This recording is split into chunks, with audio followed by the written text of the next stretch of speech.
This is my best thinking at the time. Get my gun, automatic, just like this, and just go crazy. Who are you gonna hurt? Regardless, that's just my first thought. Was there a new Mike Tyson that came the next day? No, I did some cocaine for a week. I had to get high. I had to back then. I had to get high. I couldn't handle it at all. You have to go. No, you understand, right? Thank you. Oof, the heart. Sir, Mike, I'm really sorry you're going through this. Okay. I'm sorry if we brought up.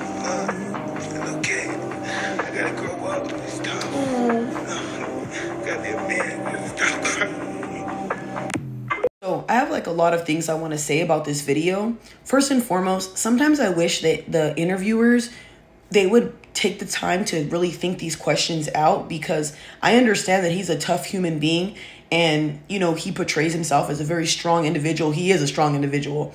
But to bring up somebody's trauma, especially not knowing if they're still dealing with it or how they're going to react, I feel like we should stop doing that in interviews. And I see that a lot. They'll ask uncomfortable conversations just so that they can look good for the news or whatever the fuck they're doing. And it's really sad because you're doing that at somebody's emotions. You don't know what the hell he's going to do when he goes back to his place. You don't know how depressed he's going to be when he goes back home. You don't know how long he's going to sit in that sorrow. And God forbid he wasn't even thinking about that, you know, and now all of a sudden it's going to be on his mind 24/7. And my heart started hurting once you can see the shakiness in his voice, because he's a very tough individual. And something about a man crying just really bothers my soul, y'all. I don't know what's wrong with a lot of people, especially women, that think crying is like gross or you see it as weak or whatever. If you look at somebody and they're crying and that bothers you, I think you need help. I really do. I think psychologically there's something wrong with you, because we are human beings and we all have emotions. Do you know what happens when you make somebody bottle everything up? Irritability, anxious, won't sleep, overthinking. It creates more trauma for them. Bottling things up isn't healthy, you guys. We're human, we're not robots. And I just feel like the society tells men, oh, suck it up, be a man. This is why I stitched that. Did you hear what he said at the end? Oh, I gotta stop crying, I gotta be a man, you gotta go. That is so sad. Your daughter passed away and you feel like you can't cry because you're a man.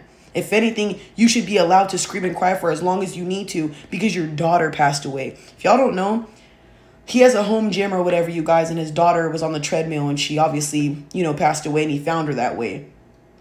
When I tell you guys, that's so heartbreaking. I would never want to experience that. And I barely recently found out this happened to him. And when I watched the video fully, I was literally in tears, you guys, because that is so freaking sad. And I just want to address something, because I've experienced a lot of death in my life, especially like close family members, best friends to suicide. A lot of people like to say, oh, it gets better, you know, you get over it. I'm sorry to tell you, other people might feel that way, but for me, I never got over shit. I'm sorry. I feel the exact same way he does. You don't get over stuff. You just learn to deal with it. You know what I mean? It doesn't get easier. It just gets, I don't know, you get more numb to it, I guess.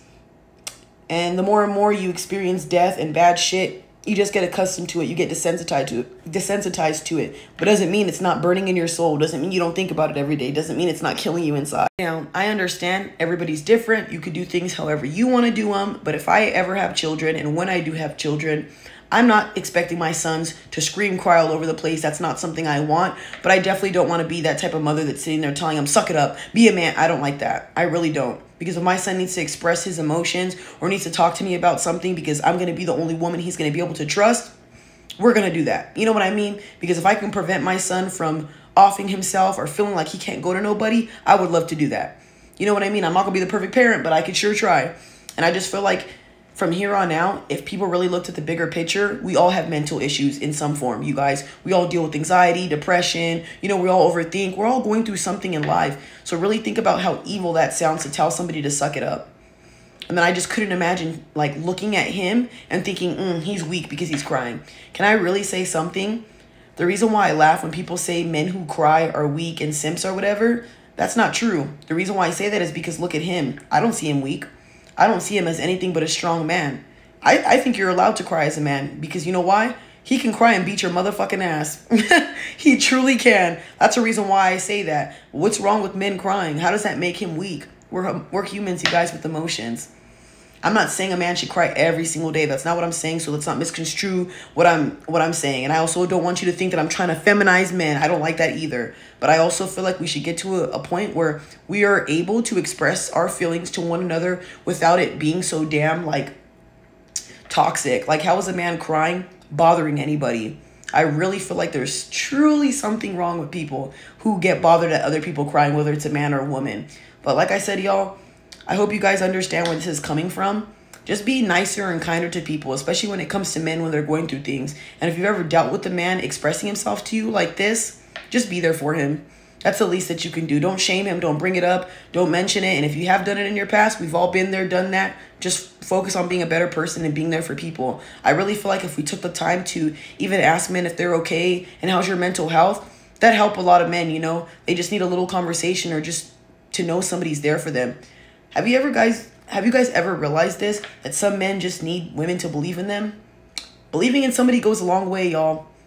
Yeah, and it's just sad seeing this, y'all. Like, yeah, you don't even understand, y'all. My heart's beating so fast even watching this because I couldn't imagine, y'all. And just hearing him cry like, oh, I can't do it.